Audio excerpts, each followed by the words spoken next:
Guys, welcome back to my channel. কেমন আছো তোমরা সবাই? আমি আবারও চলে আসলাম নতুন একটি ব্লগ নিয়ে।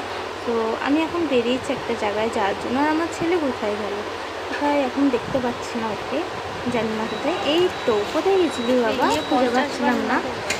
তারপরে খুঁজে পেলাম যে ঠাম্মির সঙ্গে বেরিয়েছিল মনে আছে, কিন্তু ওকে দেখতে পাচ্ছিলাম না বলে ভাবছিলাম কোথায় গেল। তারপরে দেখলাম ওইখানে, আর ও সুন্দর করে বেশ রাস্তাঘাটগুলো সুন্দর দেখতে দেখতে যাচ্ছে। আর এদিকে আমার শাড়ি পরাটা ডিস্টার্ব হয়ে গেছে, কেমন যেন উলট পালট পিনটা হয়ে গেছিলো। এখন মায়ের কোলে তো ওকে ধরিয়ে দিয়েছি, আমি তো ওকে নেবো না এখন। মাকে বলেছি মা নেটা, আর ও আমার কাছে আসতেও চাইছিল না। এখন রাস্তায় ঘুরিয়েছে, ঠাম্মির কোলে কোলে ঘুরছে। আর এখন যাচ্ছে, ঠাম্মি একবার বক বক করতে যাচ্ছে, আমাকে একটু ঘুমাতে দিল না, একটুখানি ঘুমাতে দিল না। আমি বললাম না না, এখন ঘুমাতেও হবে না, চলো আমার কিছু কেনাকাটি জিনিস আছে, চলো সেগুলো আগে কিনে ফেলি। ওই জন্য মাকে নিয়ে আমি বেরিয়ে ফেললাম। করেছে, আর আমার বাবানের তো খুব আনন্দ, চারদিক দেখতে দেখতে যাচ্ছে। আর মাও ওর মায়ের দাদানের সঙ্গে আমার ছেলের সঙ্গে গল্প করতে করতে যাচ্ছে সুন্দর করে। আর বলছে তুমি কী করছো এইগুলো বলছে। আর আমি আর মা প্রচণ্ড গল্প করছিলাম দুজনে মিলে। আমাদের দুজনের মধ্যে কিন্তু বেশ ভালোই মিল আছে। দুজনে মিলে গল্প করতে করতে যাচ্ছি। এর মধ্যে দেখি মা আমাকে ছেড়ে তত তাড়াতাড়ি করে হেঁটে চলে যাচ্ছে। আমি বলছি ও মা কী হলো বলো, ও মা কী হলো বলো, চলে যাচ্ছে কেন আমাকে ছেড়ে? মা তো হানান হানান করে হাঁটা শুরু করে দিল। মানে মা বলছে আমার এখন তাড়াতাড়ি যেতে হবে, তুমি তাড়াতাড়ি চলো, আমি বাড়িতে এসে একটু ঘুমাবো, তুমি আমাকে ঘুমাতে দিলে না, এরকম বলছে। আর তাড়াতাড়ি হাঁটছে। আর আমাদের কিন্তু রেলগেটটা ক্রস করে যেতে হয়, ওই জন্য বেরোনোর আগেই দিয়ে দিয়েছি। ঠিক আছে, তার থেকে গাড়ি ঘোড়া সাজুগুজু করছিলে তো এভাবে যাচ্ছি আমরা এখন দুজনে মিলে। কিন্তু যেখানে গেলাম লাস্ট পর্যন্ত দেখলে বুঝতে পারবে, কিন্তু সত্যি কথা বলতে ওখানে গিয়ে এতটা পরিমাণে জ্যাম, এত পরিমাণে জ্যাম, কেনাকাটা করতে গেছি এত জ্যাম বলে আমি কিন্তু কেনাকাটার সূত্রটা তোমাদের সঙ্গে শেয়ার করতে পারি।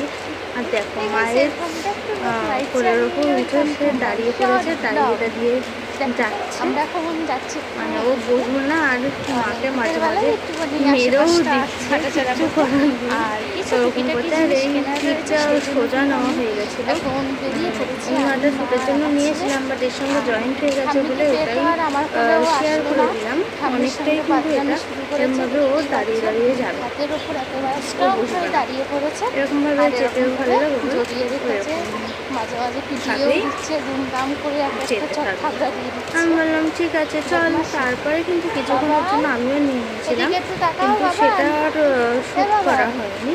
তারপরে বাড়িতে চলে আসলাম, এসে দেখি একটা দুর্ঘটনা ঘটে গেছে আমার সঙ্গে। এই যে বাড়িতে আমি চলে এসেছি, আর আসার পরে এবার প্যাকেটের থেকে তোমাদের জিনিসগুলো দেখানোর জন্য আমি সব বের করছি। প্রথমেই কিনেছিলাম একটা সায়া, যেহেতু আমার বোনের স্বাদ রয়েছে, তো যাবো বলে আগে থেকে কিন্তু শাড়িটা কেনা হয়নি, যেটা আমার বর নিয়ে আসবে ভালো দোকান থেকে, ওগুলো আমি কিনে নিয়ে এসেছি। ওগুলোও ভালো দোকান থেকে না, খারাপ না। এই যে ব্লাউজ, এখানেই হয়ে গেছে আমার ঢাকিয়ে। তো ব্লাউজটা তো নিয়ে এসেছি, কিন্তু ব্লাউজটা আনার পর তখন তো আমি খুব একটা ভালো করে চেক করে জাস্ট পছন্দ হয়েছে আর কিনে নিয়েছি। আর তারপরে দেখি যে ব্লাউজটা আমার ছেঁড়া বেরিয়ে গেছে। কী অবস্থা, আমি তো পুরোই অবাক। তারপরে আর কি করার, তারপরে চলো নেক্সট জিনিসগুলো তোমাদের দেখায়, তারপরে পুরো ঘটনাটা কী হলো সেটাই তোমাদের সঙ্গে শেয়ার করি। তো ব্লাউজটা ছেড়ে গেছে বলে তো আমার প্রচণ্ড মন খারাপ। তারপরে আরও অনেক কিছু কিনেছি। এই যে একটা সিঁদুর কিনেছিলাম বোনের জন্য, বোনকে দেওয়ার জন্য সিঁদুর কিনেছি, একটা কলা কিনেছি, একটা আলতাও কিনেছি, কিন্তু আলতাটা আমার লকারে রয়েছে, বের করা হয়নি, আমার আলতা ছিল বলে। আর নতুন আলতা, সেখানে দুটো কিনেছি টিপের বাদে, একটা লাল কালার আর একটা খয়েরি কালার, যেটা পছন্দ হবে সেটাই করবে। মিডিয়াম সাইজের দুটো টিপের বাদাও কিনে নিয়েছি। আর কিনেছি হচ্ছে একটা নেল পালিশ বোনকে দেওয়ার জন্য, অনেক কিছু খুঁজে গেছি। আর কিনেছি হচ্ছে একজোড়া নুপুর। নুপুরটা আমি বলছিলাম আমার জন্য কিনেছি, কিন্তু এটা দেখি বোনকেই দিয়ে দেবো। মা তো বলছে খুব খুশি না, খুব খুশি খুব খুশি এরকম করছিল মা, আমার শ্যুটটা মাই করছিলো। তারপর কিনেছিলাম একটা ঝুমকো দুল, ওটাও বোনকে দেবো। শাড়ির সঙ্গে এরকম খুঁজে গেছি জিনিস দেবো, ওর মনটা খুব ভালো হয়ে যাবে সেই জন্য। আর আমি দেখাচ্ছিলাম যে আমার টাকাগুলো সব খরচ হয়ে গেছে, কী আর করবো। তারপরে কি করলাম, আমি ব্লাউজটার জন্য খুব মন খারাপ, বারবার হাতে নিয়ে দেখছিলাম। তারপরে আমি যে মাকে বললাম চলো গিয়ে ফেরত দিয়ে আসি, এই ব্লাউজ তো আর কাউকে দেওয়া যায় না, যেহেতু ওই বোনকে দিই। তো গেলাম, দুজনে মিলে গিয়ে আবার আমি কিন্তু ব্লাউজটাকে ফেরত দিয়ে একই রঙের একই রকম ব্লাউজ নিয়ে এসেছি। আর এই ভিডিওটাই বলতে ভালো লাগবে, লাইক কমেন্ট শেয়ার করবে, টাটা।